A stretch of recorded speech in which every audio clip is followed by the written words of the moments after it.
अवघी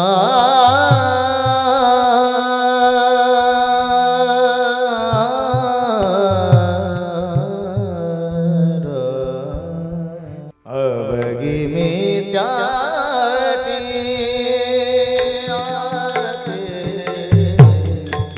अवघी मी त्याटी अवघी मी त्याटी अवघी मी त्याटी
सोबत करा. उगवे संकल्पी हे मन उगवे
आटी राम नाही जवकंठी सावधान सावधान उगवी संकल्पी हे मन नमामि सद्गुरुं शांतं सच्चिदानंद विग्रहं पूर्ण ब्रह्म परानंदं ईशं आळंदी वल्लभं ज्ञानाबाई माझी अनाथाची माय. थोडा कमी करा माझा आवाज. एका जनार्दनी पाय वंदी तसे न पाहे याती कुळाचा विचार भक्त करुणाकर ज्ञानाबाई. नमो सद्गुरु तुकया ज्ञानदीपा नमो सद्गुरु सच्चिदानंद रूपा नमो सद्गुरु भक्त कल्याण मूर्ती नमो सद्गुरु भास्करा पूर्ण कीर्ती. सेवे लागी सेवक झालो तुमच्या लागलो निज चरणा. अहो स्वामी तुकया देवा यावरी न करावा अवहेर. सर्व मंगल मांगल्ये शिवे सर्वार्थ साधिके शरण्ये त्र्यंबके गौरी नारायणी नमोस्तुते. शरण शरण जी हनुमंता शरण जे हनुमंता शरण शरण जय हनुमंता शरण जे हनुमंता तुम्हालो राम दूता तुम्हालो राम दूता तुम्हालो राम दूता तुम्हालो राम दूता तुम्हालो राम दूता. शरण शरण हनुमंता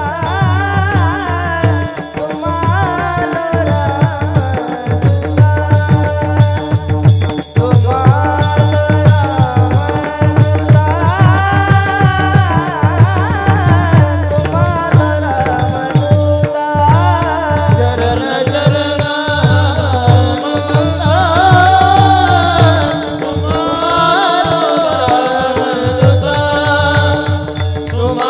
तुम्हालो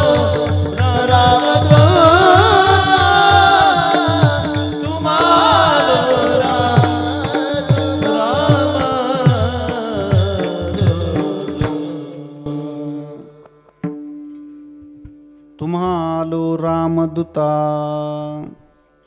काय भक्तीच्या त्या वाटा मज दावाव्या सुभटा.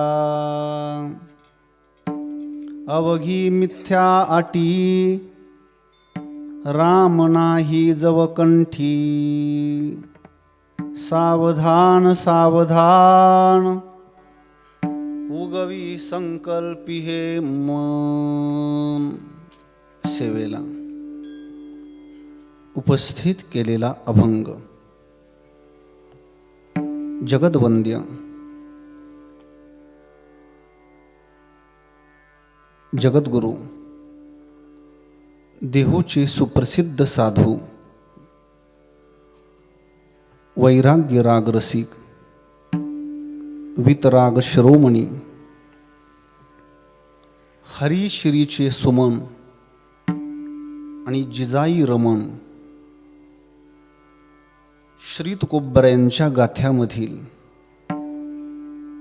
4 चरणाचा असून श्री तुकोबराय या अमृत अक्षरांच्या द्वारा मानवी जीवनाचं मुख्य प्रयोजन काय आहे त्या मुख्य प्रयोजनाचं दर्शन घडविताना दृष्टोत्पत्तीस येतात. मानवी जीवनाचं मुख्य प्रयोजन हे अभंगाच्या पहिल्या चरणामध्ये सांगितलेलं आहे.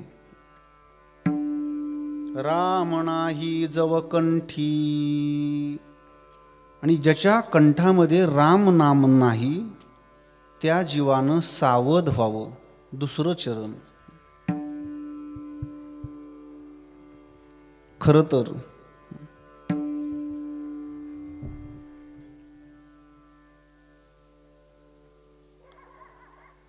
समस्त ग्रामस्थ मंडळ आंधळी यांच्या योगदानानं, भक्तिभावानं, श्रद्धेनं, सहयोगानं, सात्विकतेनं, संघटनेनं, समर्पणानं, संयोजनानं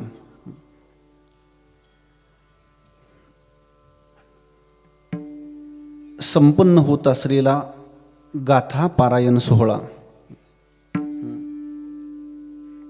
वर्ष 5वे आणि 5व्या वर्षामधील आजची 3ऱ्या दिवसाची ही सेवा तुम्हा सर्व ग्रामस्थांच्या निमंत्रणावरून माझ्यापर्यंत संप्राप्त झालेली आहे.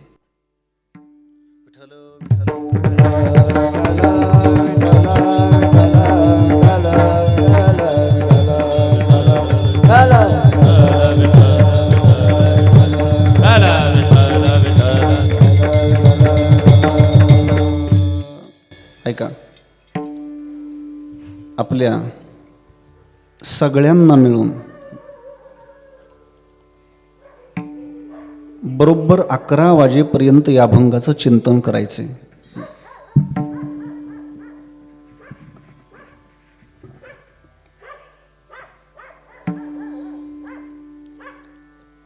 त्या अभंगाची पूर्वतयारी म्हणून एक 2-4 सूचनांचं पालन आपण काल्याच्या कीर्तनापर्यंत करायचंय. पहिली सूचना, सेवेतून कुणी उठून जाऊ नका. दुसरी सूचना, तुम्ही आपापसामध्ये बोलू नका. तिसरी सूचना, कोणाचा मोबाईल वाजू देऊ नका. आणि चौथी सूचना, कीर्तनात कुणीही टाळी वाजवू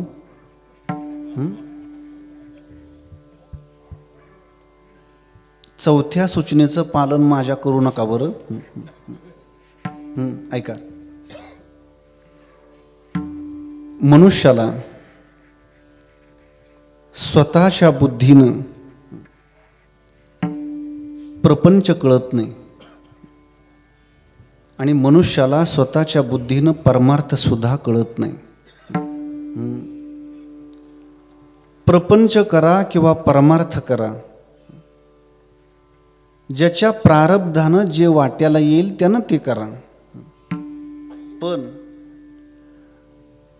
प्रपंच करणाऱ्यानं परमार्थ करणाऱ्यानं एक गोष्ट सांभाळा. ऐका, ए बाळा, तुझं काय नाव रे सोन्या? माझ्याकडे मुखर न, माझ्याकडे तोंड कर की असं नाही. श्रेयश महाराजांच्या बरोबर बसलेले करू नये का? आर्यनच्या पाठीमागचा सगळे श्रेयशच पुढे बसवलेत महाराज नाही का? दोन्ही मृदंगावर श्रेयश आणि त्यांना पाठिंबा द्यायला सुद्धा श्रेयशच नाही का? म्हणजे मृदंगाचं श्रेय दुसऱ्या कोणाच्या वाट्याला गेलंच नाही पाहिजे. आर्यन, मी मधून अधून लेकरा तुला विचारणार आहे बरं, प्रश्न करणार आहे. आणि आर्यन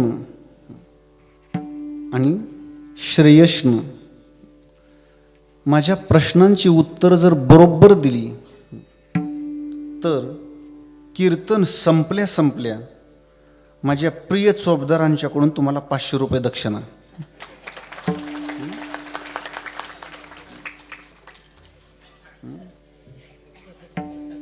एवढा उदार चोपदार मला महाराष्ट्रात फक्त आंधळी गावातच मिळाला राहू नये का. असू द्या. अगं ती वडीलधारीत म्हणून मी अगदी लढिवाळपणानं म्हटलं. माझा मुद्दा आहे का. प्रपंच करा किंवा परमार्थ करा, दोहोमध्ये एक गोष्ट सांभाळा. थोडा प्रपंच करणाऱ्यानं परिस्थिती सांभाळा आणि परमार्थ करणाऱ्यानं मनस्थिती सांभाळा. प्रापंचिकाची परिस्थिती ढासळता कामा नये आणि परमार्थिकाची मनस्थिती ढासळता कामा नये. अलीकडचे बरेचसे परमार्थिक परमार्थाची ढाल करून स्वतःचा आळस पोसताना दिसतात, जे संतांना मान्य नाहीये. क्षेत्र कुठलंही असू द्या, त्या क्षेत्रामध्ये माणसानं कष्टानं मोठं व्हावं. कष्टाला पर्याय ठेवता कामा नये. म्हणून तर काही लोक आपल्या गाडीच्या पाठीमागं लिहितात, कष्ट हेच भांडवल. कष्ट हेच भांडवल. ऐका, प्रापंचिकाच्या जीवनातली एक अतिशय महत्वाची व्याख्या मी आपल्यासमोर करून पुढे जाणार आहे. श्रेयश आर्यन आणि महाराज तुमच्या पाठीमागे दोन तीन लेकरं बसलीत बघा. ही पिवळा टी शर्टवालं, काय नाव तुझं? हां, लक्ष्मण महाराज. माझ्या कीर्तनातच मला आज राम भेटला राव नाही का. आयुष्य गेलं तरी राम भेटत नाही का. शेजारी कृष्ण नाही ना. ए राम, लाजू नको बाळा नाही का. पुढे की जरा इकडं हे श्रेयश महाराजापाशी या. 2-3 लेकरं या पुढं नाही का. बरोबर तासात संपवतो नाही का. या पुढं या बाळांनो, या या पुढं या.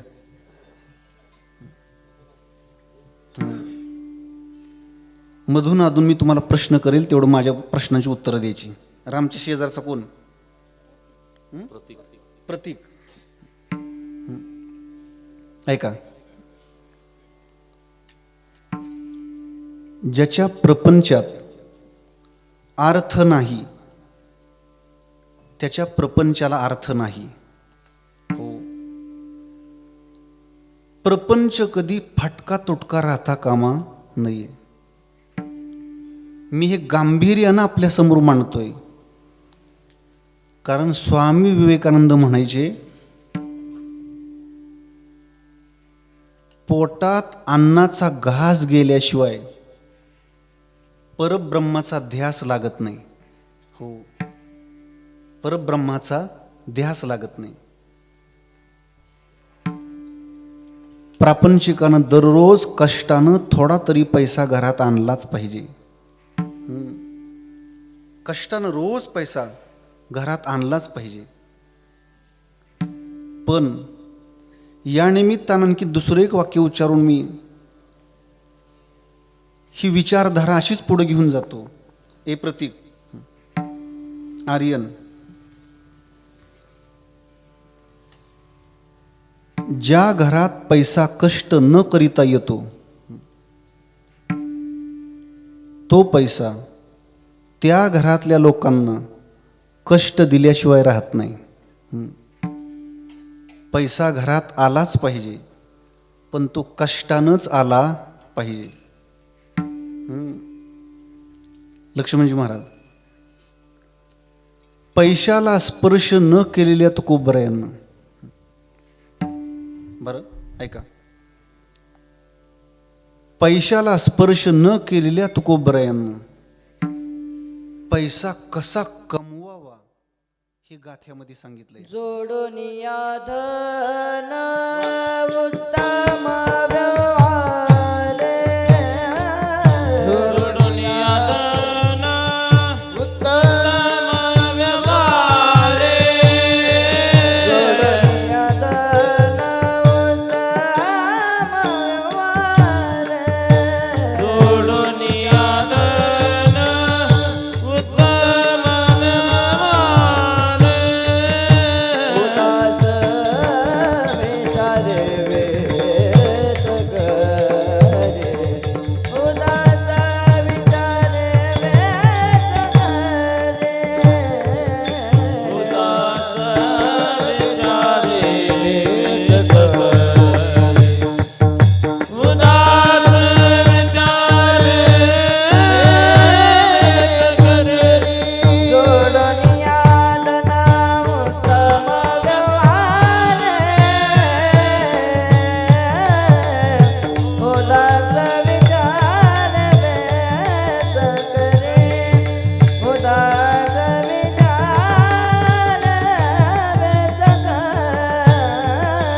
आज आपल्या गावातल्या मोठ्या श्रेयश पुढं छोटा श्रेयश बसल्यामुळं मोठ्याची शक्ती घेत घेत छोटा वाजवू लागलेला आहे. माझं मोठं समाधान आहे त्याचं सुद्धा नाही. आणि श्रेयसच्या शेजारी निलेश बसलेला असल्यामुळं त्याला सुद्धा वाटतंय मी कधी बसतो याने, पण तुला मी बसवणार आहे, मधून अधून संधी देणार आहे बाळाने, लक्ष द्या. प्रतीक आणि राम, आर्यन आणि श्रेयश. माझा मुद्दा हा चालू आहे. पुढे की प्रपंच करा किंवा परमार्थ करा, प्रापंचिकाकडं काय लागतं आणि परमार्थिकाकडं काय लागतं ते ऐका. प्रपंच करायला सूक्ष्म बुद्धी लागते आणि परमार्थ करायला शुद्ध बुद्धी लागते. सूक्ष्म बुद्धी अंतराळात निहित असते आणि शुद्ध बुद्धी अंतरंगात निहित असते. अंतराळात जाणं सोपं आहे, पण अंतरंगात जाणं मात्र फार अवघड आहे. म्हणून ऐका,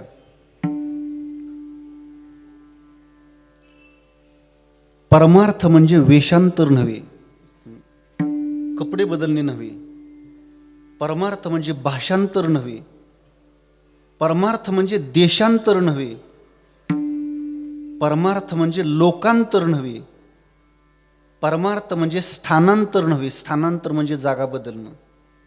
देशांतर म्हणजे देश बदलणं. वेषांतर म्हणजे वेश बदलणं. भाषांतर म्हणजे भाषा बदलणं, म्हणजे परमार्थ नाही.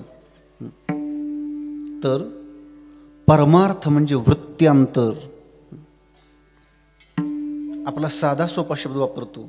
वृत्त्यांतर म्हणजे जोपर्यंत स्वभावात बदल होत नाही तोपर्यंत आपला परमार्थ सुरूच झाला नाही.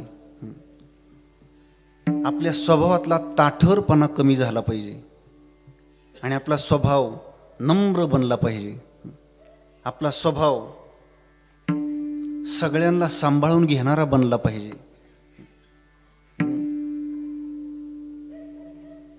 परमार्थिकाचा मीपणा प्रत्येक ठिकाणी जागा असून चालणार नाही. हो, म्हणून ऐका, तुकाराम महाराजांना गाथ्यामध्ये सांगितलं, तुषारजी महाराज आपले तुकोबराय म्हटले, जो नम्र होतो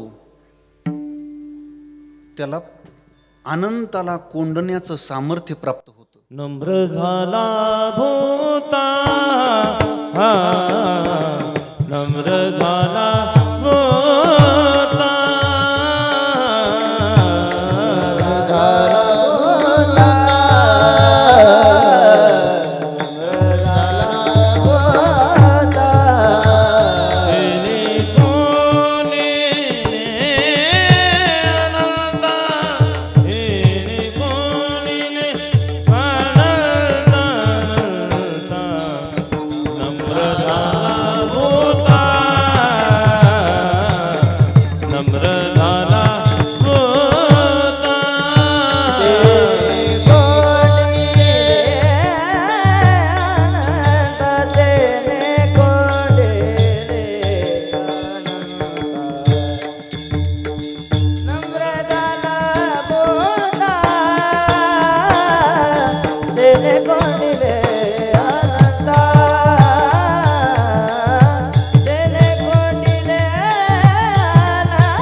ऐका,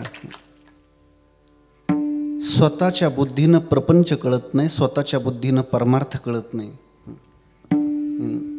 प्रतीक मी अजून फक्त महत्त्वाची 5 वाक्य उच्चारून अभंगात प्रवेश करण्याचा प्रयत्न करणार आहे. आर्यन लक्ष दे बरं. स्वतःच्या बुद्धीनं ग्रंथ कळत नाही. तात्या, स्वतःच्या बुद्धीनं पंथ कळत नाही, स्वतःच्या बुद्धीनं संत कळत नाही आणि स्वतःच्या बुद्धीनं भगवंत सुद्धा कळत नाही. 4 वाक्य. स्वतःच्या बुद्धीनं पंथ कळणार नाही. महाराष्ट्राच्या वारकरी संप्रदायाची साधी सोपी सरळ सुटसुटीत व्याख्या मी माझ्या अल्पमतीनं तयार केलेली आहे. तेवढी व्याख्या मी आपल्यासमोर मांडतो. लक्ष्मणजी महाराज, महाराष्ट्राचं समाज मन सात्विक ठेवणारी विचार वाहिनी म्हणजे वारकरी संप्रदाय. हो, ऐका ऐका.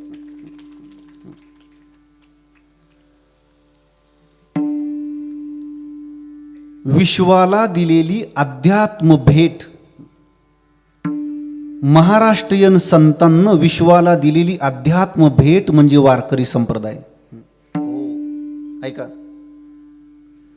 असा देखणा संप्रदाय, क्रांतदर्शी संप्रदाय, अंधश्रद्धेला थारा नसलेला संप्रदाय, भगवंताच्या भजनाला वाहिलेला संप्रदाय, भगवंताचं नाम हीच प्रमुख उपासना मानणारा संप्रदाय, एकादशीच्या व्रताशिवाय दुसऱ्या व्रताला फारसं महत्त्व न दिलेला संप्रदाय, आषाढी कार्तिकीच्या वारी व्यतिरिक्त दुसऱ्या वाऱ्यांना फार प्राधान्य न दिलेला संप्रदाय, अद्वैताचा अधिष्ठान असलेला संप्रदाय, माऊली तुकोबरायांचा संप्रदाय. किती बोलावं.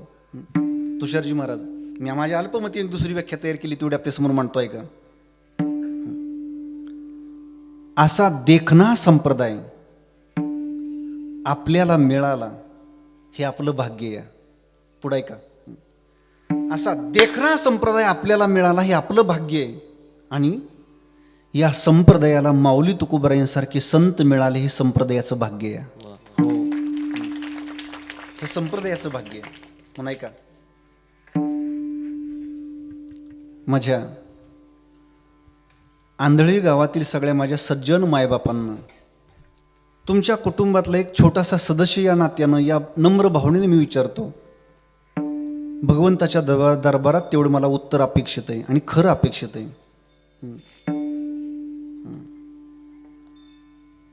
तुम्हाला विचारतो बरं, नाव काय द्यावं तुमचं. हां, हे पुढं बसलेली रवींद्रजी, गाव हेच ना तुमचं. हो, अगदी मी मुक्तपणाने बोलतोय बरं, रागवू नका. नाही का रवींद्रजी, तुम्हाला भाजी कोणती आवडते. वा, मेथीची भाजी. नाही. बरं, दुसरा एक प्रश्न मी कानाला खडा लावून विचारतो, आईनं केलेली आवडते की पत्नीनं केलेली आवडते. म्हणजे दोघी आले असल्या तर मौन पकडलेलं चांगलं बाबा. नाही का. नाही होय तुषार महाराज, विनाकारण मी नारदाचं काम का करू मध्ये, विनाकारण गरज नसताना. नाही का. ज्या अर्थी ते गप्प बसले त्या अर्थी कुठंतरी पाणी मुरत या. नाही का. ऐका, मी पुढं बोलतच नाही आता, बस करतो, माझ्या बुद्ध्याकडे येतो. नाही का महाराजजी,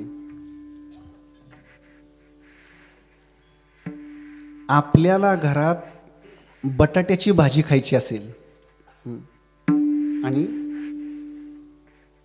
जर घर मालकिनीला वांग्याची भाजी खायची असेल तर मला खरं सांगा, घरात भाजी कोणती होती. बोला की. वांग्याची. काय तुमच्या मनगटात दम नाही का काय. खुशाल म्हणताय वांग्याची नाही का. नाही का. मी उत्तर देतो बरं का. आता नाही का, आपल्याला जर बटाट्याची भाजी खायची असेल आणि घर मालकिनीला वांग्याची भाजी खायची असेल तर घरात वांग्याचीच भाजी होते. त्याचं कारण आहे, मी काय म्हणतो याला घरात महत्त्व नाही, ती काय म्हणते याला घरात महत्त्व आहे. तसं संप्रदायात मी काय म्हणतो याला महत्त्व नाही, संत काय म्हणतात याला महत्त्व आहे. मी काय म्हणतो याला अजिबात महत्त्व नाही, माऊली तुकोबराय काय म्हणतात याला महत्त्व आहे. हो नाही का. संप्रदायाच्या 5 व्याख्या मी आपल्यासमोर मांडून अभंगात प्रवेश करतोय. आर्यन, राम, प्रतीक हा संप्रदाय पाया पडणाऱ्या लोकांचा आहे. मी काय कोणाच्या व्यंगावर बोट ठेवत नाही बरं, अजिबात नाही, माझा तो स्वभावही नाही महाराजजी, पण मी सहज मुक्त बोलतोय. श्रोत्यानं सुद्धा काही गोष्टी मुक्तपणानं स्वीकारल्या पाहिजेत. विनाकारण हे कोणाला असेल ते कोणाला असेल फुटपट्टी लावून उपयोगाचं नाही. मग श्रोता जिवंत राहत नाही, आपला परीक्षक बनतो. ऐका, हा संप्रदाय पाया पडणाऱ्या लोकांचा आहे, पाया पडून घेणाऱ्यांचा नाही. पंढरीच्या लोकांना अभिमान, पंढरीच्या लोकांना अभिमान, पंढरीच्या लोकांना अभिमान, पंढरीच्या लोकांना अभिमान, पाया पडे जन एकमेक, पाया पडे जन एकमेक, पाया पडे जन एकमेका, पाया पडे जन एकमेका. पंढरीच्या लोकांना अभिमान, पाया पडे जन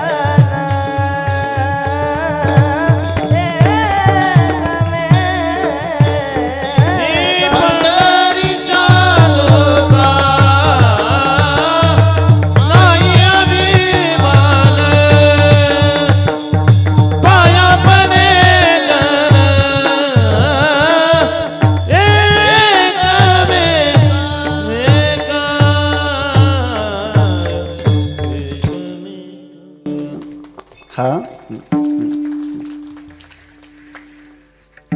हा संप्रदाय पाया पडणाऱ्यांचा आहे.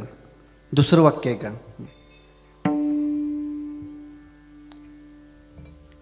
हा संप्रदाय वारकऱ्यांचा आहे, महाराज लोकांचा नाही. हो, महाराज लोकांचा नाही, हा वारकऱ्यांचा संप्रदाय आहे. पाहे पाहे रे पंढरी, होय होय वार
ऐका, हा संप्रदाय सेवकांचा आहे, मालकांचा अजिबात नाही. हा सेवकांचा संप्रदाय आहे. म्हणून तर महाराज प्रत्येक कीर्तनकार कीर्तनाला सुरुवात करताना म्हणतो सेवेला घेतलेला अभंग. आता शेवटपर्यंत तो सेवेला किती जागतो ते ज्याचा त्याचा विषय आहे, पण म्हणताना मात्र सेवेला घेतलेला अभंग हा सेवकांचा संप्रदाय आहे. ज्यांना या संप्रदायाचा फारसा स्पर्श नाही ती माणसं याच्याविषयी काय बोलतील ह्याचा अंदाजच येत नाही बरं का. साहेब, तुमच्या सगळ्यांच्या सहकार्यानं आम्ही छोटंसं गुरुकुल चालवतो. आम्ही पिंपरी चिंचवडवरून मला एक दिवस फोन आला, साहेब सरपंच फोन आला पिंपरी चिंचवडवरून, आणि मला फोनवर ते व्यक्ती म्हटली, सुळ महाराज का? म्हटलं हो मीच बोलतोय. म्हटले अकलूजचे का? म्हटलं अकलूजचाच बोलतोय. म्हटले तुमचं गुरुकुल आहे का? म्हटलं आहे. म्हटले तुमच्याकडं मुलं किती? म्हटलं अकलूजला 155 आणि पुशेगावला 52. म्हटले तुम्ही कीर्तन करता का? म्हटलं करतो. मग कीर्तनाला मुलं घेऊन याल का? म्हटलं येतो. किती? ते म्हटले आणा की 15. बरं ठीक आहे. आणि पुन्हा फोन ठेवताना ती व्यक्ती मला म्हटली, येताना एकटं येऊ नका, तुमचा ताफाच घेऊन या. आता कीर्तन काय ताफा आहे माझा नाही का? नाही. पण खरं सांगू काका, त्यावेळी ती व्यक्ती जी मला बोलली त्याचं सुद्धा मला जास्त वाईट वाटलं नाही. पण माझा अपमान झालेला आहे हे तुम्हाला कळायला तुम्ही हसला, त्याचं मला जास्त वाईट वाटलं नाही का? मी विनोदानं म्हटलं नाही का, माझा मुद्दा आहे का. एकदा तर जत तालुक्यातून स्वामी समर्थ महाराजांच्या मंदिरातून फोन आला होता, श्रेयश. आणि फोन करणारा व्यक्ती मला म्हटलं आम्ही सप्ताह ठेवलाय. म्हटलं ठीक आहे, चांगली गोष्ट आहे. तुमचा कोणता दिवस घालायचा? म्हटलं 10वा सोडून कुठलाही घाला बाबा नाही का. आता काही का दिवस घालायची गोष्ट नाही की नाही. पण ज्याला संस्कार नाही ना, तो काय बोलेल ह्याचा अंदाज लागणार नाही. या संप्रदायाविषयीचे एक महत्वाचं वाक्य बोलून मी पुढे जातो, ऐका. प्रतीक आर्यन, या संप्रदायात प्रवेश करायला फार बुद्धी लागत नाही. ऐका बरं, या संप्रदायात प्रवेश करायला फार बुद्धी लागत नाही, पण हृदयाची शुद्धी लागते. हृदयाची शुद्धी नसेल तर परमार्थात प्रवेश नाही, आणि झाला तर तो टिकत नाही, आणि टिकला तर शिकत नाही, आणि शिकला तर सेवेत उतरत नाही, कारण हृदयाची शुद्धी नाही. हा शुद्धीचा परमार्थ आहे. म्हणून मी एरवीच्या कीर्तनात म्हणत राहतो, हे क्षेत्र पतिव्रतेचं आहे. इकडंही पाहिजे, तिकडंही पाहिजे, तिकडंही पाहिजे. त्या क्षेत्रात अशा व्यक्तीचं या क्षेत्रात काम नाही. या क्षेत्रामध्ये त्यानं पातिव्रत्यानंच राहिलं तर क्षेत्र फळ देतं, अन्यथा फळ प्राप्त होत नाही. म्हणून ऐका, हा देखणा संप्रदाय आहे, पण तरी सुद्धा स्वतःच्या बुद्धीनं कळत नाही. आर्यन बाळा, स्वतःच्या बुद्धीनं पंथ कळत नाही, ग्रंथ कळत नाही, संत कळत नाही. संत भेटायला पुण्य लागतं, संतांच्या जवळ टिकायला सेवा लागते, संत कृपेला भाग्य लागतं, आणि संत ओळखायला नजर लागते.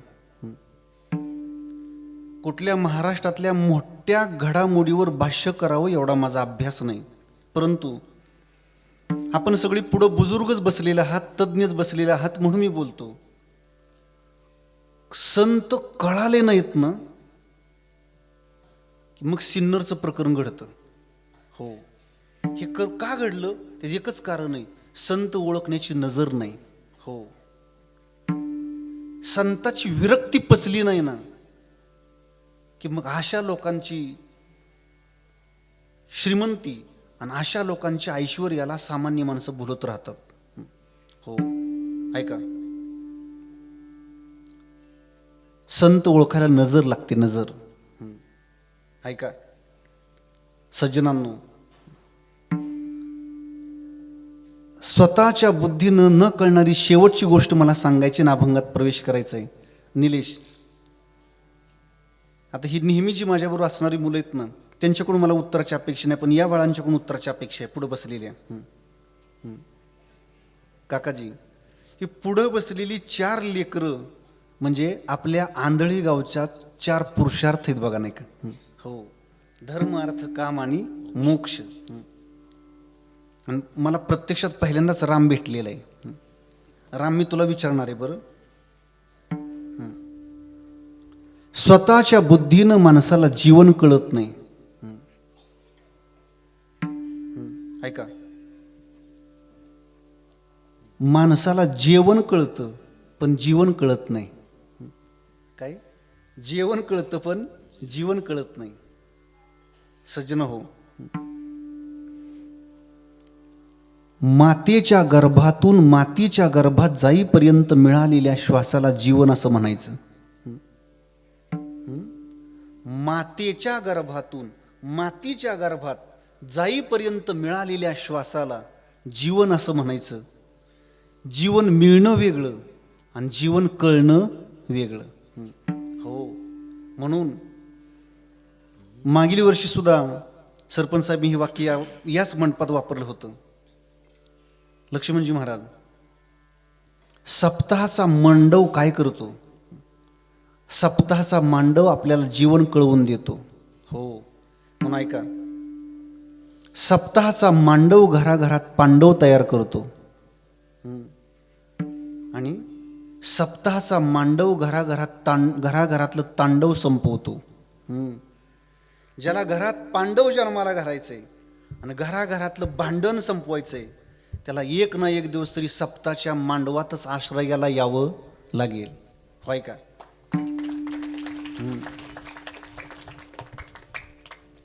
स्वतःच्या बुद्धीनं जीवन कळत नाही. माझ्या पुढे बसलेल्या बारक्या बालकांची, म्हणजे बालगोपाळांची मी परीक्षा घेतोय, आपली प्रेमाची परीक्षा. ए राम, कितवीला सोन्या तू? 5वी. प्रतीक तू रे बाळा, दोघं 5वीलाच आहात. मी तुम्हाला जाता जाता एक प्रश्न करतो. पाणी कशानं मोजलं जातं? पाणी कशानं मोजलं जातं? बोला की बाळा. लिटर. एकदम बरोबर उत्तर बघा आर्यनने. तू कितवीला सोन्या? 7वीला. पाणी लिटरनं मोजलं जातं. गुळ कशानं मोजला जातो? बोला की. किलोनं. अचूक उत्तर. कापड कशानं मोजलं जातं? कापड मीटर. बरोबर उत्तर बघा. कॉपी नाही ना केली? मला वाटतं महाराजांनी शेजारी असल्यामुळे नाही का नाही. आता मुलांच्यातच राहत असल्यामुळे मला लगेच कॉपी पकडता येते बरं का नाही का.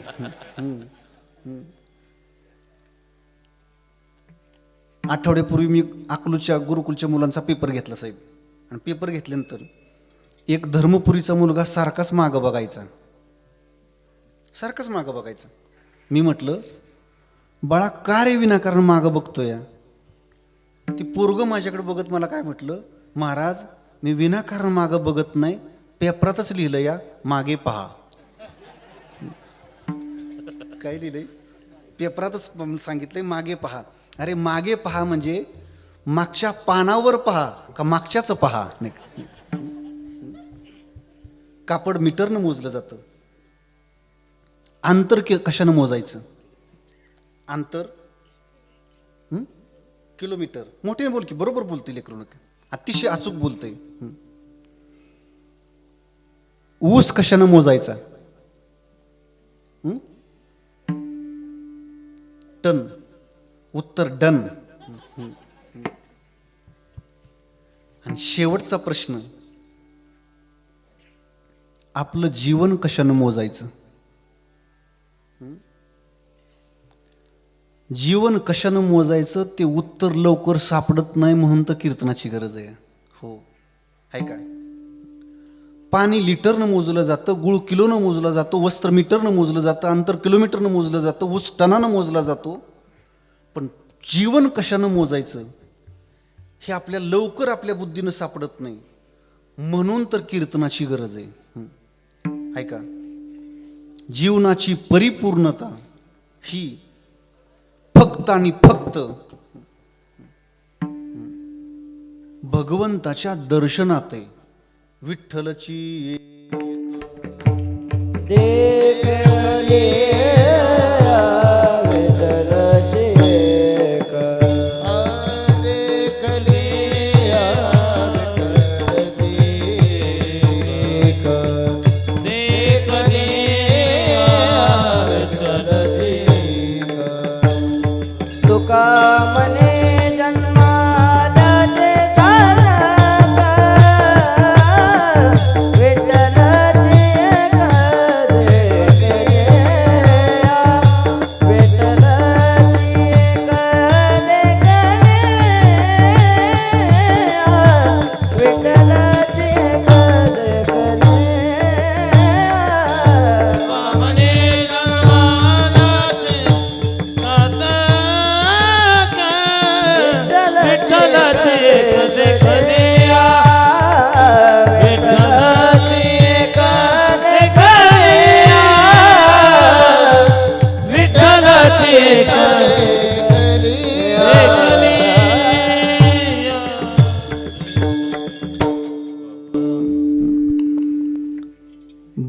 भगवंताच्या दर्शनाविना मानवी जीवन व्यर्थ आहे.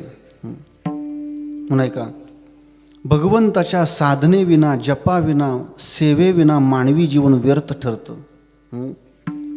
बाळांनो, वेल लावली, वेलीला फूल आलं की वेलीची पूर्णता.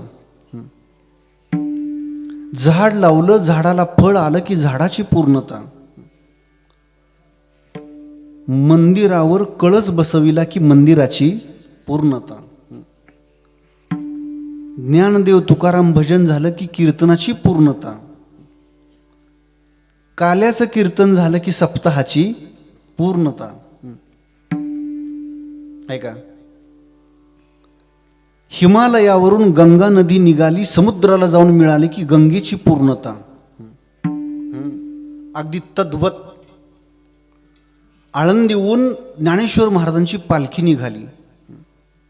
आळंदी, पुणे, सासवड, जेजुरी, वाल्हे, लोणंद, तरडगाव, फलटण, बरड, नातेपुते, माळशिरस, वेळापूर, बंडिशेगाव, वाखरी, पंढरपूर, तुळजापूर, अक्कलकोट, गाणगापूर. काय चुकलं का काका माझं? काय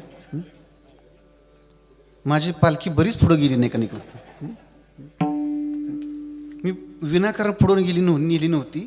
तुम्ही जागा आहात का ते मला बघायचं होतं, नाही का? तुम्ही हसले माझ्या लक्षात आलं की आपलं चुकलंय, नाही का? आर्यन, आळंदीची पालखी पंढरपुरात पोहोचली की पालखी सोहळ्याला पूर्ण विराम. तिथं पालखीचा खरा विसावा आहे. पंढरी विसावा तुका म्हणे धावा, आहे पंढरी विसावा. ऐका, म्हणून तर कालच्या कीर्तनामध्ये मी परमार्थाची व्याख्या केली होती. तप्ततेकडून तृप्ततेकडे होणारी वाटचाल म्हणजे परमार्थ आहे. संसारामध्ये तप्तता आहे आणि परमार्थामध्ये तृप्तता आहे. संसारामध्ये विषाद आहे आणि परमार्थामध्ये प्रसाद आहे. श्रीमद भगवद्गीतेच्या पहिल्या अध्यायाचं नाव अर्जुन विषाद योग आहे. म्हणून ऐका, संसार कोणाचाही असू द्या, त्या पुरुषाला पत्नीकडून 2-4 पदव्या ऐकायला येतातच. कोणाचाही असू द्या, 2-4 पदव्या वाट्याला येतात. शिवाजी विद्यापीठ कोल्हापुरात जावं लागत नाही. सावित्रीबाई फुले विद्यापीठात पुण्याला जावं लागत नाही. अहिल्यादेवी होळकर विद्यापीठ सोलापूरला जावं लागत नाही. पहिली पदवी बायकोकडून मिळणार म्हणजे मिळणार. आणि ती पदवी कोणती आहे? ती पदवी ऐका, आमच्या यांना काही कळत. बरं झालं तुम्ही बोलला ते, नाही का? मला तुमच्या बोलण्याला झाला आधार आला, नाही का? मी अंदाजे सांगत होतो, नाही का? दुसरी पदवी आहे, तुम्हाला माझी किंमत. आता गप्प बसला राहतो मी, नाही का? आणि तिसरी पदवी आहे, दुसरी करून बघा म्हणजे माझी किंमत. त्या काय परवानगी देत नसतात, विनाकारण भानगडीत पडू नका, नाही. संसारात तप्तता आहे आणि परमार्थामध्ये तृप्तता आहे. म्हणून तुषार महाराज साधी सोपी मला व्याख्या काल सुचली होती, मी काल्याच्या कीर्तनात काल मांडली. प्रपंच कोणाचाही असू द्या, प्रपंच कोणाचा जरी असला तरी प्रपंचाची व्याख्या आहे, ज्याच्या समोरचं प्रश्नचिन्ह कधी हटत नाही तो प्रपंच. हो, कितीही काम करा, दुसरं काम डोक्यावर बसलेलंच असतं, कामच पूर्ण होत नाहीत. प्रपंचासमोरचं प्रश्नचिन्ह हटत नाही. आणि एक ना एक दिवस तरी ज्या क्षेत्रात पूर्ण विराम येतो त्याला परमार्थ म्हटलं जातं. परमार्थामध्ये पूर्ण विराम आहे आणि प्रपंचामध्ये प्रश्नचिन्ह आहे. म्हणून ऐका, इच्छा केली ते पावलो, कृतकृत्य झालो, इच्छा केली ते पावलो शेवटचा दिस गोड भावा शेवटचा दिस गोड बाबा शेवटचा दिस गोड बाबा शेवटचा दिवस हे आजसाठी केला होता अट्टहास याजसाठी केला होता अट्टहास यादसाठी गेला होता टास यादसाठी गेला होता टास शेवटचा दिस गोड भावा शेवटचा दिस आ आ आ गोड भावा शेवटचा दिस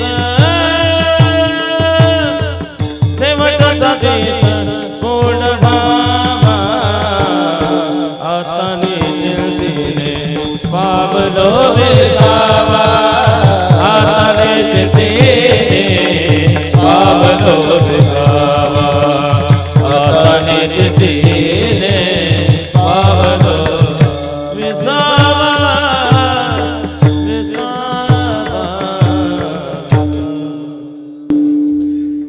प्रपंचामध्ये प्रश्नचिन्ह आहे. श्रेयश बाळा, थोडा काळ राहिलेला मग आपल्या भावंडाला सुद्धा वाजवायला दिलं पाहिजे. नाही निलेश महाराज बस आता नाही. हो, तयार झाल्यानंतर सुद्धा सगळ्यांची मनं सांभाळणं अवघड आहे महाराज, नाही का? हो, तयार करणं अवघड आहे आणि तयार झाल्यानंतर सगळ्याला संधी देणं सुद्धा अवघड आहे, नाही का? त्यामुळं आपल्या आंधळी गावात अजून जरी लेकरं दुसऱ्या संस्थेत कुणी शिकत असली ना, तर सगळ्यांनी आपण ज्ञानोबऱ्यांची लेकरं या भावनेनं एकत्र राहिलं पाहिजे. दुसपूस होता कामा नाही. आणि ती मला तर कधी कधी आवडणार नाही. सगळ्यांना एकुप्यानं राहिलं तर आपला परमार्थ पुढं जाईल, नाही तर शिकून उपयोगाच होणार नाही. मग आपल्यातलं भावंडाचं नातं कधी कमी होऊ द्यायचं नाही, ते महत्त्वाचं. कुठाला होता विषय बाळा? विषयी चालता प्रपंचामध्ये प्रश्नचिन्ह आहे. म्हणून वासना संपली आणि श्वास शिल्लक राहिले तो परमार्थ. महाराजी, वासना संपल्या आणि श्वास शिल्लक राहिला तो परमार्थ. आणि अपेक्षांचं जाळं तसंच जिवंत आहे, पण श्वास संपून गेले तो प्रपंच आहे. मला माहिती आहे कदाचित ही व्याख्या थोडीशी जड जाईल, मी सोपं बोलतो, कारण वर्तमान काळात आपण त्या समस्येला सामोरं जातोय. माझ्या मातृशक्तीसाठी सांगतो. स्वयंपाक झाला, पूर्ण झाला आणि गॅस टाकीमध्ये गॅस शिल्लक राहिला, याला म्हणायचं परमार्थ. याला काय म्हणायचं? परमार्थ. आणि गॅस टाकीतला गॅस संपला आणि स्वयंपाक करायचा शिल्लक राहिला, याला म्हणायचं प्रपंच. अजून स्पष्ट करतो, अजून विश्लेषण करतो. आयुष्य संपतं आणि इच्छा शिल्लक राहतात तो प्रपंच. आणि आयुष्य शिल्लक राहतं आणि इच्छा संपून जातात तो परमार्थ. आता जे प्रमाण दिलं ना, त्या प्रमाणातलं त्याच अभंगाचं शेवटचं चरण आहे. आता दिवस चारी खेळी मेळी. हे खेळीमेळीचे दिवस आहेत ना, म्हणजे इच्छा संपलेल्याचे दिवस आहेत. माझा मुद्दा आहे का सज्जन हो, स्वतःच्या बुद्धीनं जीवन कळत नाही, त्या जीवनाची परिपूर्णता, त्या जीवनाची इति कर्तव्यता केवळ आणि केवळ भगवंताच्या चिंतनात आहे. जोपर्यंत आपल्याकडून ते चिंतन घडत नाही तोपर्यंत केलेले सगळे कष्ट, प्रयास, आयास, सायास, अटी व्यर्थ आहे. हा विचार अभंगाच्या पहिल्या चरणामध्ये. अवघे मी त्याटे अवघे मिथ्याटे अवघे मिथ्याटे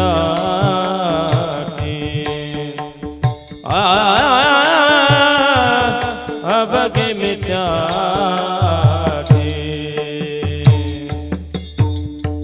अवघे मिथ्याटे अवघे मिथ्याटे अवघे मिथ्याटे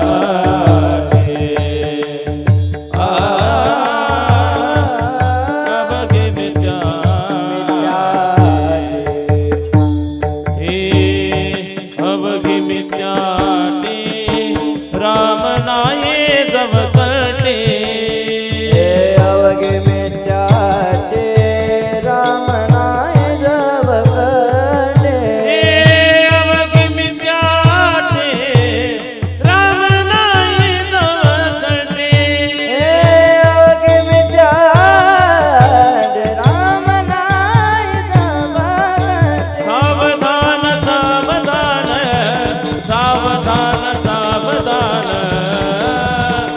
सावधान सावधान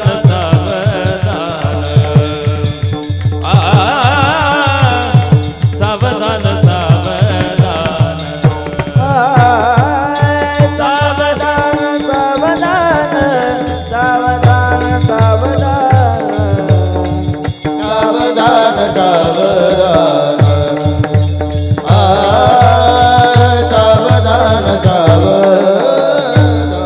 हे अवघे मिथ्याटे अवघे मिथ्याटे राम नाय जव करते राम नाय जव करते अवघे मिथ्याटे अवघे मिथ्याटे राम नाय जव राम नाय जव करते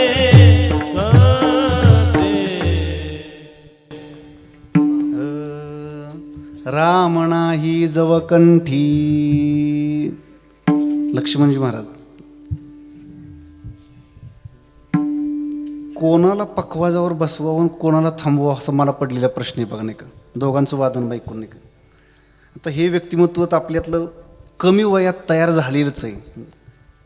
कोणाच्याही कीर्तनाला नेऊन बसवा आणि कोणाचंही कीर्तन वाजवाय नेऊन बसवा, ते त्यांचा त्यांचा ठसा उमटवल्याशिवाय श्रेयश महाराज राहणार नाहीत. आणि आता त्यांच्या पाठीमागं हा पखवाजाचा वारसा, ही दोन्ही लेकरं मला चालवताना या गावाची दिसत आहेत. मला समाधान आहे. माझ्या मुद्द्याकडे येतो. प्रपंचामध्ये आपले कष्ट व्यर्थ कधी ठरतात? जोपर्यंत आपण राम नामाचं चिंतन करत नाही, अर्थात परमात्मा चिंतन करत नाही, तोपर्यंत आपले सगळे कष्ट व्यर्थ ठरतात. छोटासा पटेल असा दृष्टांत देतून पुढे जातो. आर्यन तिघेजण प्रवासाला निघाले होते. डॉक्टर, इंजिनियर आणि वकील तिघे प्रवासाला निघाले. प्रवास होता समुद्रातला. नावाडी नाव वल्हवत होता. नावाडी नाव वल्हवत असताना या तिघांना त्या नावाड्याबरोबर बोलायला सुरुवात केली. राम, प्रतीक बोलायला सुरुवात केली. पहिल्यांदा डॉक्टर म्हटले, नावाडी दादा, तुम्हाला काय आरोग्यातलं कळतं का हो? आरोग्यातलं? माझ्या आंधळी गावातल्या सगळ्या माय मावल्यांना, माझ्या वंदनीय पुरुष श्रोत्यांना एक आरोग्याचा नियम म्हणून जाता जाता सांगतो. आपलं आरोग्य चांगलं राहावं असं वाटत असेल ना, तर हा आरोग्याचा नियम प्रत्येकाने सांभाळा. हो. कोणता नियम आहे? फार सोपा नियम आहे. आयुष्यात डॉक्टरकडे जायची गरज पडणार नाही. अतिशय देखणा नियम आहे. नियम कोणता आहे का? अन्न औषधासारखं खा. सोलपिराम. अन्न औषधासारखं खा, नाहीतर औषधं अन्नासारखी खावी लागतील. नाहीतर औषधं अन्नासारखी खावी लागतील. गरज आहे तेवढंच खावं. एक घास सुद्धा जास्त घेता कामा नये. तुषार महाराज, मी आत्मप्रौढीने सांगत नाही. पण बरोबर माझं हे आता 42 चालू आहे, परंतु लक्ष्मण महाराज मला आठवत नाही की मी खूप चांगले पदार्थ आहेत म्हणून एक घास जास्त घेतलेला आहे, अजूनपर्यंत कधीच नाही. आरोग्य चांगलं सांभाळायचं असेल तर सगळ्यात महत्त्वाची गोष्ट आपला आहारावर कंट्रोल पाहिजे. पुढचं आहे का, मला काय आरोग्यातलं कळत नाही. कोण म्हटलं? नावाडी. आता डॉक्टरांना विचारून झालं होतं, मग तेवढ्यात इंजिनियरला वाटलं आपण सुद्धा विचारावं. मग ते इंजिनियरनं विचारलं, नावाडी दादा तुम्हाला काय बांधकामातलं नॉलेज आहे का हो? बांधकामातलं काय कळतं का? ती म्हटलं अजिबात नाही. मग वकील म्हटले तुम्हाला काय कायदा कळतो का? नावाडी म्हटला मला कायदा कळत नाही, मला कळतो कामाचा वायदा. आपला शब्द ग्रामीण, मला कामाचा वायदा कळतो. हे तिघं सुद्धा एकाच वाक्यात म्हटले, तुला आरोग्यातलं कळत नाही, बांधकामातलं कळत नाही, कायद्यातलं कळत नाही, संविधान कळत नाही, तुझा जन्म वायाला गेला, व्यर्थ तुझं जीवन, जन्म वायाला गेला. तेवढ्या जोराचं वारं सुटलं. आणि जसं जोराचं वारं सुटलं तसं नाव हेलकावं खायला लागली. आणि जशी नाव हेलकावं खायला लागली तसं त्या नावाड्यानं या तिघांना विचारलं, तुम्हाला पोहायला येतं का? काय? तुम्हाला पोहायला येतं का? आपल्या ग्रामीण भाषेत बोलतो, तुम्हाला पवायला येतं का? तुम्हाला पोहायला येतं का विचारल्यानंतर तिघं म्हटले आम्हाला सगळं येतंय, फक्त पोहायला तेवढं येत नाही. मग नावाडी म्हटला, माझा जन्म कधी वायाला जायचा तेव्हा जाऊ द्या, पण तुमच्या तिघांचा 5 मिनिटाच्या आत वायाला जाणार आहे. 5 मिनिटाच्या आत वायाला जाणार. का बरं? सगळं येतंय, पण त्या प्रसंगाला जे महत्वाचं पाहिजे होतं ते तुम्हाला येत नाही. राम, तसं जीवनात सगळं आहे, कशाची कमतरता नाही, पण तरी सुद्धा ज्याच्या जीवनामध्ये पांडुरंगाची, माऊली तुकोबारायांची भक्ती नाही, त्याचं जीवन कुठं ना कुठं तरी कोपऱ्यात कोरडं राहतं बघा. त्याच्या जीवनात कुठं ना कुठं तरी दुष्काळ दिसून येतो आणि कुठं ना कुठं तरी उदासीनता दिसून येते. तुकाराम महाराज म्हटले, ज्याच्या जीवनात राम नामाचं चिंतन नाही त्याचं जीवन माझ्या दृष्टीने व्यर्थ आहे. राम नाही जवकंठी. अहो, या राम नामाचं चिंतन कुणी केलं? हरिपाठात चला, हरिपाठामध्ये माऊली बोलले, राम नामाचं चिंतन करणारा पहिला जगातला वारकरी म्हणजे भगवान शंकर. आत्मा जो शिवाचा राम जप, रामकृष्ण वाचा भाव हा जीवाचा. रामकृष्ण वाचा भाव हा देवाचा. आत्मा जो शिवाचा राम जप, आत्मा जो शिवाचा राम जप, आत्मा जो शिवाचा राम जप. पहिल्यांदा राम नामाचं चिंतन करणारा पहिला नामधारक भगवान शंकर. राम पूजी सदाशिव, भजन करी महादेव, राम पूजी सदाशिव. काय होतं? राम नाम ज्याच्या मुखात नाही त्या नामधारकाला, त्या साधकाला, त्या संसारिकाला ज्याच्या मुखात राम नाही, अशा संसारिकाला तुकाराम महाराज सावध करतात अभंगाच्या 2ऱ्या चरणामध्ये. सावधान सावधान सावधान सावधान सावधान सावधान सावधान सावधान सावधान सावधान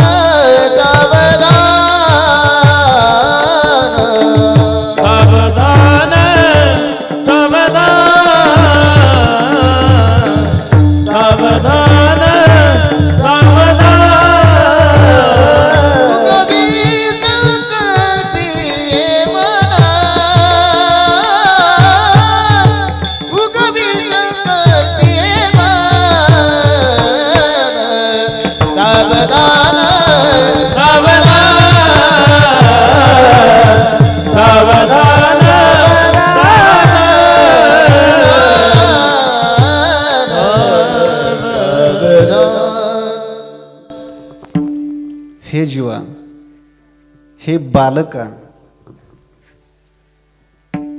हे मानवा, मनुष्य देहाला येऊन सुद्धा ज्याच्या मुखामध्ये भगवंताचं चिंतन नाही त्या जीवानं सावध व्हावं. एकदा नाही दोनदा शब्द वापरला, द्विरुक्ती आहे. ऐका,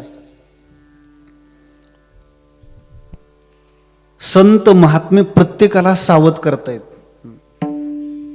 उगाच 2च मिनिटांमध्ये हे दुसरं चरण मी पूर्ण करून तिसऱ्या चरणाकडे जाणार आहे आणि बरोबर 10व्या मिनिटाला कीर्तन संपवणार आहे. ऐका, राम 25 वयाच्या आतल्या तरुणाला सुद्धा संतांनी सावध केले. आपण त्या दृष्टीनं गाथा वाचत नाही. कॉलेजच्या मुलांना गाथा ज्ञानेश्वरीची उपेक्षा करणं याच्यातच पुरुषार्थ वाटतो. हो, पण मी ज्यांच्याकडे शिकलो ना, साहेब आमचे गुरुजी म्हणायचे की ज्याला बुद्धीची घमेंड आहे. बरं ऐका, आमच्या गुरुजींचं नाव प्राचार्य मामासाहेब दांडेकरांचे शिष्य गुरुवारी विठ्ठल महाराज घोले बाबा. प्रचंड वैराग्यवान महात्मा, प्रचंड वैराग्य. ते त्यांच्या ज्ञानेश्वरीच्या प्रवचनात आम्हा विद्यार्थ्यांना सांगायचे, ज्याला बुद्धीची घमेंड आहे त्यानं ती घमेंड जिरवायची असेल तर एकदा ज्ञानेश्वरी वाचून बघावी. हो, सगळीकडे चालणारी बुद्धी ना, ती ज्ञानेश्वरी उघडली की ती बुद्धी थक्क झाल्याशिवाय राहत नाही, बुद्धी चालत नाही. 25च्या आतल्या मुलाला सुद्धा सावध केलंय. ऐका, वारकऱ्याला सावध केलंय आणि ब्राह्मण देवतेला सावध केलंय आणि साक्षात्काराची साधना करणाऱ्या साधकाला सुद्धा सावध केलंय. 4ही विषयावर विश्लेषण करायला वेळ नसल्यामुळे मी फक्त 2च मुद्दे स्पष्ट करतो. आर्यन, श्रेयश आणि माझ्या आंधळी गावातल्या सगळ्या माझ्या मुक्ताईंना आणि सगळ्या माझ्या या बालकांना, माझ्या बालगोपाळांना, मित्रांना मी जाता जाता कीर्तनातला महत्त्वाचा संदेश देईल आणि पुढे जाईल. कदाचित हा संदेश कीर्तनातला सगळ्यात महत्त्वाचा संदेश आहे. बाळकांना ऐका, मला फेटा बांधायच्या अगोदर आमच्या गुरुकुलचा विद्यार्थी निलेश आणि श्रेयश या दोघांच्या वडिलांना मला सांगितलं की महाराज, हा जो भोंगा वाजला ना तो आमच्या गावातल्या शिस्तीचं दर्शन आहे. मला खूप समाधान वाटलं बघा, खूप समाधान. त्यांनी काय सांगितलं, 7 ते 9 बरोबर ना, 7 ते 9 या वेळेमध्ये गावात TV लावायचा नाही आणि गावामध्ये घरात मोबाईल वापरायचा नाही. मी म्हटलं का? त्यांनी सांगितलं या 2 तासामध्ये मुलांच्या अभ्यासाकडे लक्ष द्यायचं म्हणून गावानं एकमतानं हा निर्णय स्वीकारलेला आहे. मी म्हणेल एवढं देखणं गाव माझ्या पाहण्यात पहिल्यांदाच आलंय बघा. नाही का, खरं सांगतो. तुमच्या आशीर्वादानं आम्ही दररोज 3 गावं येते. गेल्या काही दिवसापासून 3 सेवा रोज येत्या, रोज 3 सेवा. पण लक्ष्मणजी महाराज, सगळ्यांना एक मतानं एकत्र येणं हे मला आंधळी गावात मात्र फार भावतं. आणि वेळोवेळी आल्यानंतर काही ना काहीतरी वेगळीच योजना आणि काहीतरी वेगळाच निर्णय प्रत्येक वेळी कानावर पडतो. हे गावाच्या एकीचं दर्शन आहे, एकीचं दर्शन आहे. म्हणून ऐका,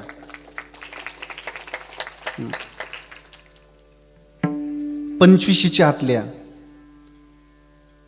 तरुणांसाठी तुकाराम महाराजांना शास्त्रानं कुठं सावध केलंय तेवढं ऐका.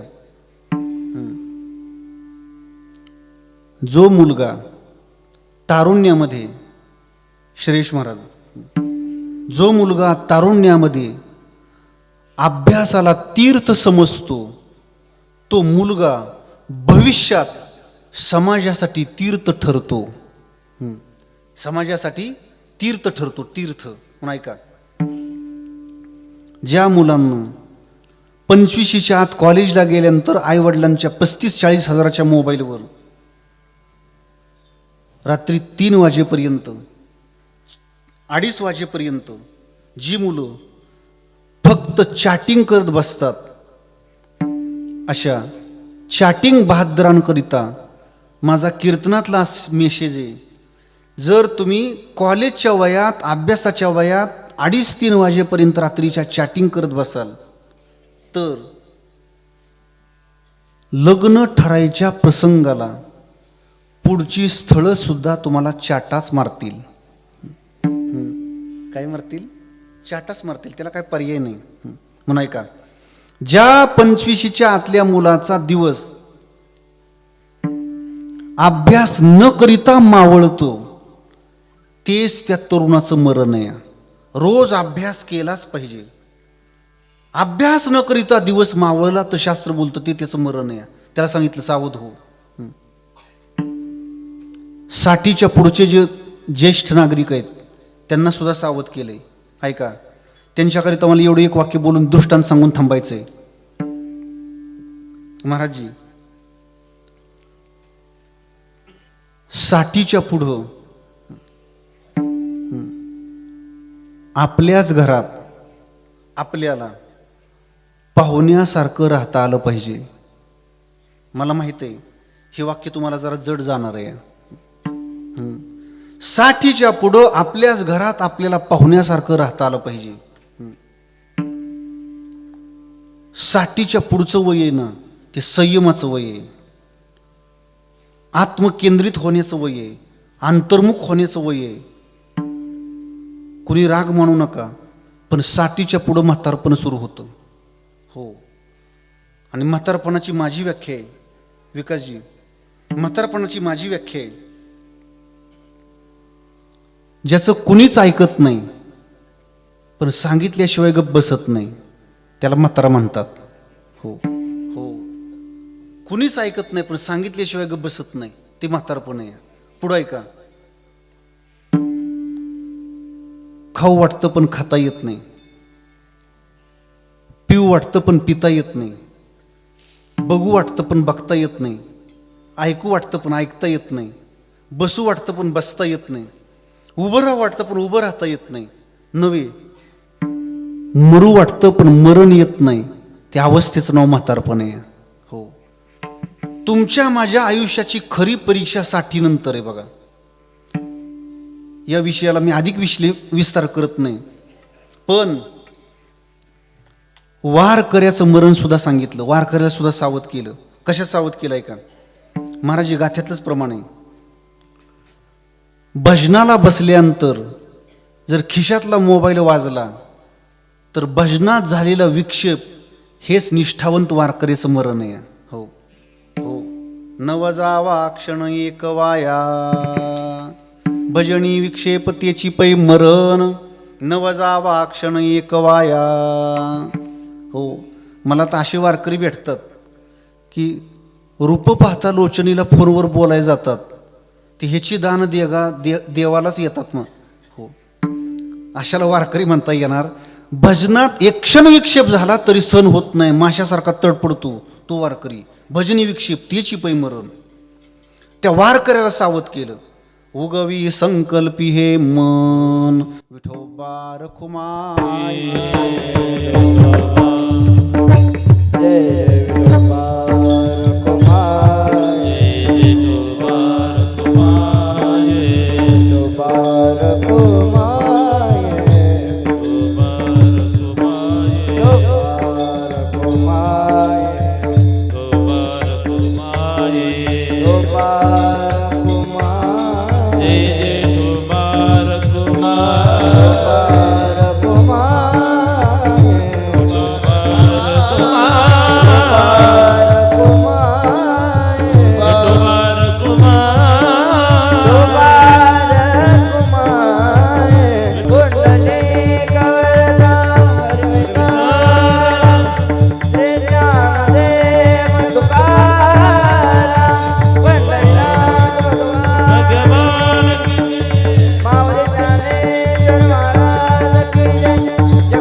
अभंगाची 2 चरण मी धावती पूर्ण केलीत काकाजी. आणि बरोबर 11:05 झालेली आहेत. आणि साहेब अजून 2 चरण सोडवायची राहिलेली आहेत. 2 चरण सोडवायला जर 1.5 तास लागलेले तर अजून 2 चरण सोडवायला काकाजी निश्चितच 1.5 तास लागणार आहे. आणि बरोबर आपलं कीर्तन 12:30ला संपणार आहे. ह्यांनी राव नाकच मुरडली की नाही नाही असं करू नका. बरोबर 5 मिनिटात संपवतो. ऐका तुषार महाराज, फक्त मुक्त मनाने बोलतोय, मला संदर्भ कशाशी जोडू नका. राजकीय लोक जशी आपल्या राहिलेल्या अपेक्षा पूर्ण करण्याकरिता प्रतिज्ञाच करतात, मी पुन्हा येईन, तर मी पुन्हा येईन, आणि ते येतात. तसं राहिलेली 2 चरणं सोडवण्याकरिता मी पुन्हा येईन. बरं का, राहिलेली 2 चरणं सोडवण्याकरिता मी पुन्हा येईन. आजच्या वर्षापुरती, आजच्या दिवसापुरती एवढी 2च चरणं सोडवलेली आहेत. 1 मिनिटामध्ये सेवेला विराम देतो. छोटासा दृष्टांत देऊन त्या दृष्टांताला प्रवृत्त होण्या अगोदर आंधळी ग्रामस्थांना हाराच्या रूपानं जे माझ्या प्रेमाचं ओझं टाकलेलं आहे ते थोडंसं हलकं करतो.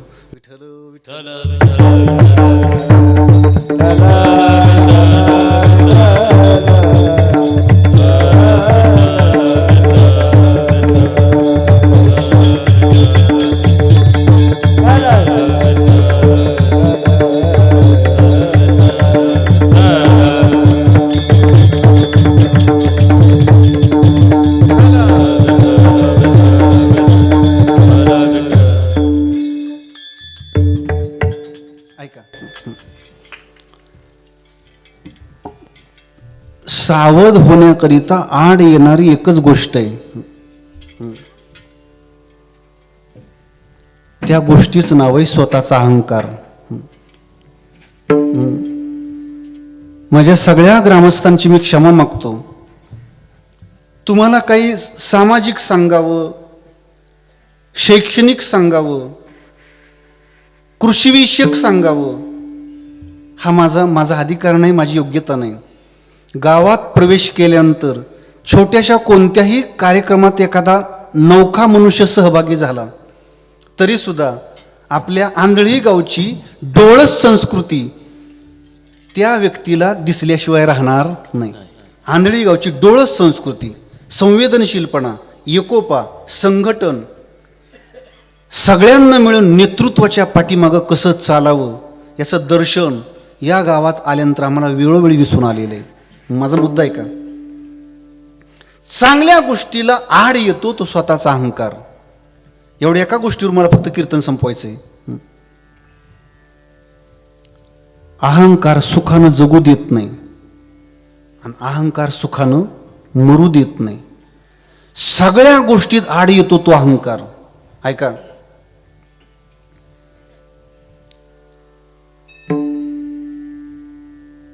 दोघं नवरा बायको पिक्चरला गेली.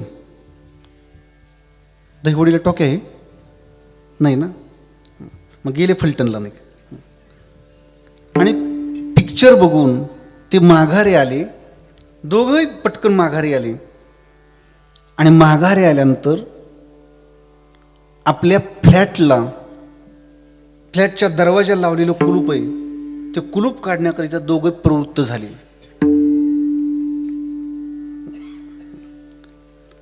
दोघांना सुद्धा कुलूप काढण्याचा प्रयत्न केला. घडलं काय का, अहंकारासाठी सांगतोय.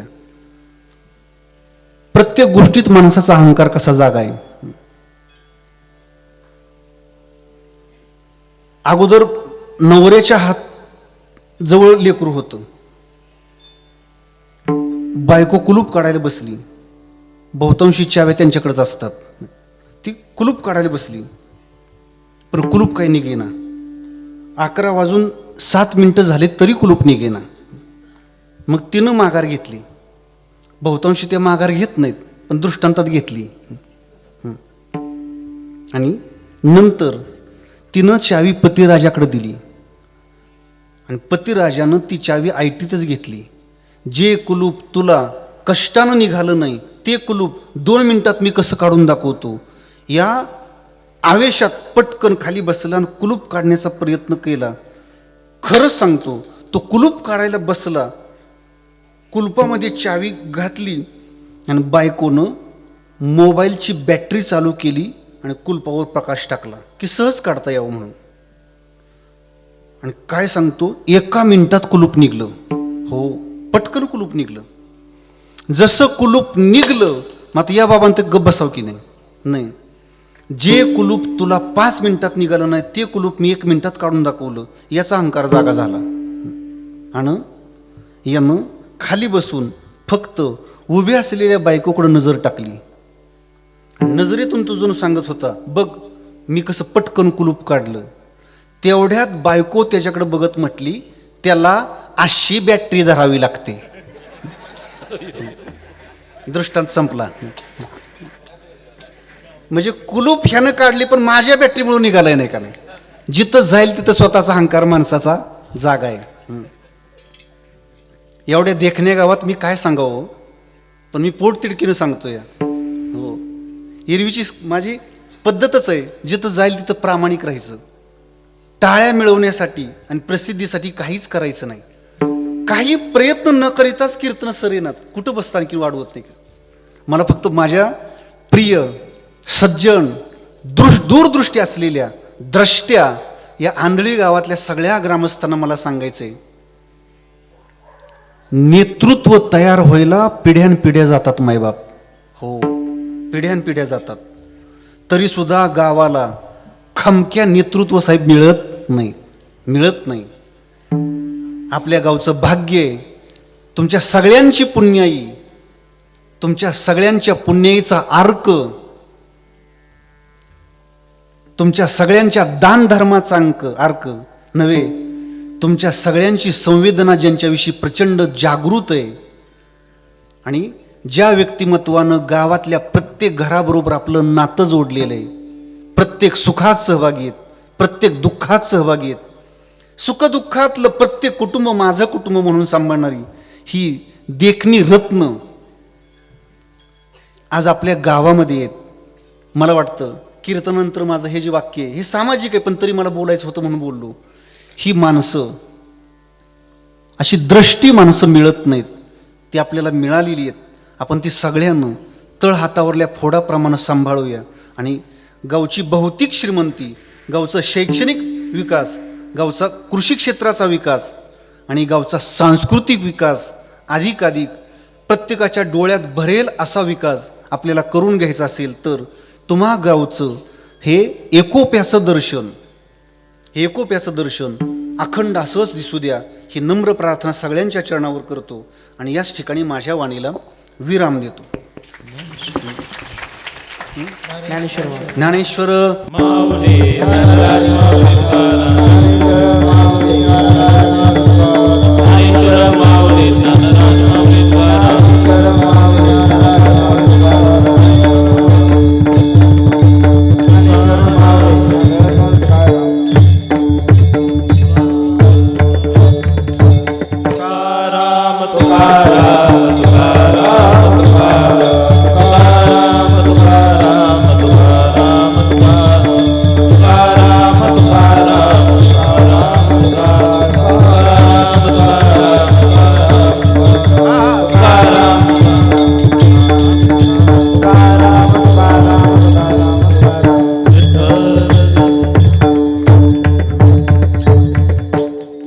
शेवटी ओम बसलेलं आहे वाजवायला आणि अजून एक लेकरू इथं दिसेन झालं हे म्हणतं. ह्या सगळ्या बाळांना माऊलींचा आशीर्वाद, आर्यन, श्रेयश, राम, प्रतीक आणि ही पुढं बसलेली सगळी लेकरं याला माऊलींचा आशीर्वाद प्राप्त व्हावा अशी प्रार्थना करतो आणि याच ठिकाणी माझ्या वाणीला विराम देतो. विठ्ठल जय जय विठ्ठल विठ्ठल जय जय जय विठ्ठल जय जय विठ्ठल विठ्ठल जय जय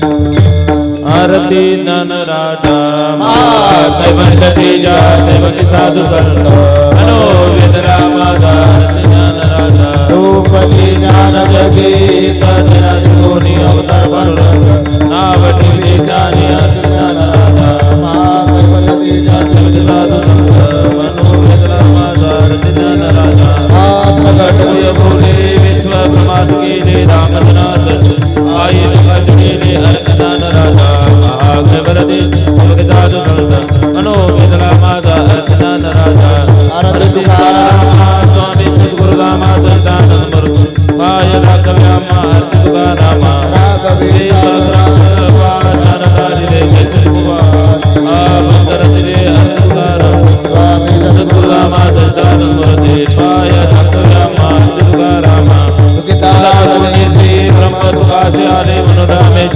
चरणे मस्तक ठेवले अर्ती तुकाराम स्वामी सद्गुरुधामा संतानंद मूर्ती पाय राघव्यामा आरती तुकारामा कालिंगरोडांगण म्हणे चरण डोळ्यान पाय नमस्कार नवे आलिंगनानंद भोजन भावे वाळे म्हणे विडाल रुक्मा डोबा मागणे ते कुतुज प्रति आहे देशील तरी पाय पांडुरंगा या संतांशी निर्वेज मज दे अनेक तुझे काय तुका म्हणे आता उदार तोय मज ठेवी पाय संतांच या संतांशी निर्वेज मज दे अनेक तुझे काय ज्ञानदेव तुकाराम ज्ञानदेव तुकाराम रामदेव तुकाराम तुकाराम तुकाराम तुकाराम पंढरनाथ भगवान की जय आज या ठिकाणी आजचा तिसरा दिवस.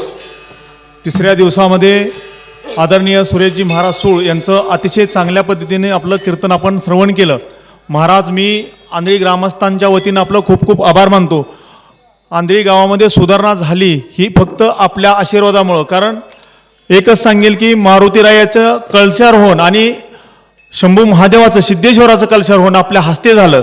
महाराज, त्याच्या अगोदर 500 वर्षापूर्वीचं मंदिर होतं आमचं महादेवाचं, आणि त्या महादेवाचं कलशारोहण आपल्या माध्यमातून झालं आणि त्या दिवसापासून आंधळी गावाला भरभराटी आली.